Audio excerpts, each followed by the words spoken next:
بسم اللہ الرحمن الرحیم۔ السلام علیکم ورحمۃ اللہ وبرکاتہ۔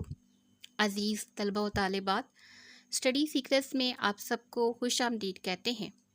ڈیئر اسٹوڈنٹ، آج ہم جماعت نحم کی اردو کی کتاب میں شامل حصہ نظم میں پڑھیں گے پیام لطیف رحمۃ اللہ علیہ کا خلاصہ۔ یہ نظم ہے، شاعر کا نام ہے شیخ ایاز مترجم۔ پیام لطیف، لطیف کون ہیں؟ ان کا پورا نام شاہ عبداللطیف بھٹائی رحمۃ اللہ علیہ ہے۔ یہ سندھی زبان کے مشہور و معروف شاعر ہیں جنہوں نے سندھی زبان میں شاعری کی ہے اور محبت، امن، رواداری اور بھائی چارے کا سبق دیا ہے اپنی شاعری کے ذریعے۔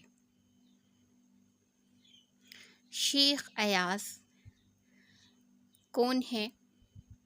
یہ بھی سندھی زبان کے بانیوں میں ان کا شمار ہے۔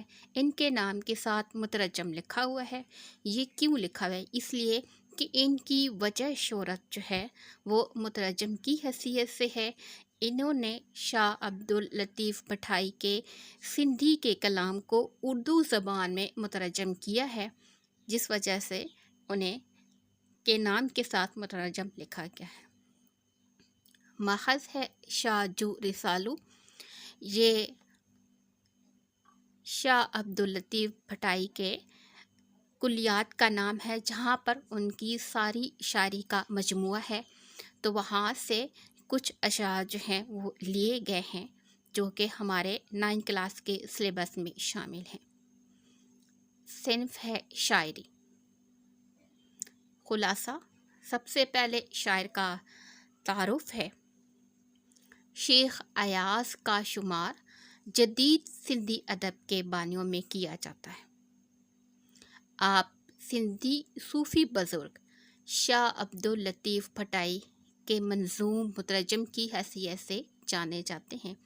یعنی آپ کی وجہ شہرت کیا ہے کہ آپ نے شاہ عبداللطیف بھٹائی کے سندھی کے کلام کو اردو زبان میں اور نظم کی شکل میں جو ہے وہ ترجمہ کیا ہے، جس کی وجہ سے آپ پہچانے جاتے ہیں، آپ کی وجہ شہرت ہے۔ دیکھتے ہیں کہ پیام لطیف جو نظم ہے اس میں کیا پیغام دیا گیا ہے۔ شاعر کہتے ہیں کہ اے اللہ، تو ہی اول ہے، تو ہی ہمیشہ رہنے والا ہے۔ شاعر کہتے ہیں کہ اے اللہ، تو ہی اول ہے، تو ہی ہمیشہ رہنے والا ہے، تو واحد ہے، تو رازق ہے۔ انسان کو اسی ذات کا پختہ سہارا ہے جو کریم ہے۔ انسان اللہ تعالیٰ کی تعریف کا حق ادا نہیں کر سکتا۔ اللہ بلند و برتر اور رحیم ہے۔ ڈیئر اسٹوڈنٹ، یہاں پر جو بورڈ لفظ لکھے گئے ہیں وہ اشعار کے اندر موجود ہیں، انہی کا ترجمہ اور انہی کا خلاصہ جو ہے یہاں پر بیان کیا جا رہا ہے، تاکہ وہ الفاظ جو اشعار میں ترتیب سے بیان کیے گئے ہیں آپ خلاصے کے اندر ان کو اسی ترتیب کے ساتھ یاد رکھیں، اور یہی خلاصہ یاد کرنے کا ایک بہترین طریقہ ہے، کیونکہ خلاصہ صرف ایک نظم کا یا ایک سبق کا تیار نہیں کیا جاتا، بلکہ سبق میں 10 خلاصے تقریباً ہوتے ہیں، اور اسی طریقے سے نظموں میں 4 سے 5 خلاصوں کی تعداد ہوتی ہے۔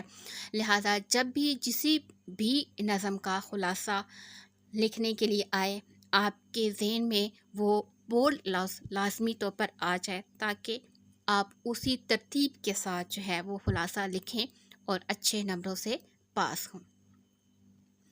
اور یہی ایک اچھے اسٹوڈنٹ کی کامیابی کی نشانی ہے۔ جس نے تجھ پر مکمل ایمان رکھا اور زبان سے بھی اقرار کیا، اور جن کی خاطر تو نے یہ دنیا تخلیق کی، اس ذات اقدس حضرت محمد صلی اللہ علیہ وآلہ وسلم کو سمجھا، اسے دوسروں پر فوقیت عطا ہوئی۔ یہاں پر ایک شخص کی بات ہو رہی ہے، انسان کی بات ہو رہی ہے کہ جس نے تجھ پر ایمان مکمل رکھا اللہ تعالیٰ سے اور زبان سے اقرار کیا، یعنی توحید کی بات ہے، اور جن کی خاطر تو نے دنیا تخلیق کی، حضرت محمد صلی اللہ علیہ وسلم، اس ذات اقدس حضرت محمد صلی اللہ علیہ وسلم کو سمجھا، اسے دوسروں پر فوقیت عطا ہوئی۔ یعنی جس شخص نے حضرت محمد صلی اللہ علیہ وآلہ وسلم کو کی ذات اقدس کو سمجھا اور اللہ تعالیٰ پر مکمل ایمان رکھا اور زبان سے اقرار کیا، تو اس شخص کو دوسرے تمام لوگوں پر فوقیت حاصل ہو گئی ہے، برتری حاصل ہو گئی ہے۔ ہر صورت میں جس نے اللہ کی توحید پر ایمان ظاہر کیا اسی کے لیے فلاح ہے۔ ہر صورت میں، ہر حال میں جس شخص نے، جس انسان نے اللہ کی توحید پر ایمان ظاہر کیا اسی کے لیے فلاح ہے، اسی کے لیے کامیابی ہے جس نے اسے اپنا محبوب بنا لیا۔ افسوس، انسان گناہوں کے طوفانوں میں گھر گیا۔ یہاں پر ایک شخص کی کامیابی کی بات ہو رہی ہے کہ انسان کو دنیا میں کس مقصد کے لیے بھیجا گیا ہے، کہ ایک تو وہ دنیا میں اللہ تعالیٰ کے پیغام کا پرچار کرے، تبلیغ کرے، اللہ تعالیٰ کو ایک مانے، اور جس کی خاطر یہ دنیا تخلیق کی گئی ہے، حضرت محمد صلی اللہ علیہ وآلہ وسلم کے اسوہ حسنہ پر عمل کرے، تو اس شخص کی دنیا سنور جائے گی، اسے کامیابی حاصل ہوگی، اسی کے لیے فلاح ہے۔ لیکن افسوس، انسان گناہوں کے طوفانوں میں گھر گیا اور قیمتی خزانوں کو چھوڑ کر پتھروں سے دامن بھر لیا۔ یعنی انسان جب دنیا میں آیا تو وہ اس پیغام کو بھول گیا اور دنیا کے رنگینیوں میں خود کو مائل کر لیا۔ اے میرے مالک، اپنا وعدہ اس زمین پر آ کر اپنی غفلتوں کے سبب انسان نے توڑ دیا۔ یعنی انسان کو جس مقصد کے لیے دنیا میں بھیجا گیا وہ اس مقصد کو بھول گیا، اس وعدے کو بھول گیا، اور دنیا کی رنگینیوں میں شامل ہو کر اس نے اپنی غفلتوں کے سبب اس وعدے کو توڑ دیا اور وہ گناہوں کے طوفانوں میں گھر گیا۔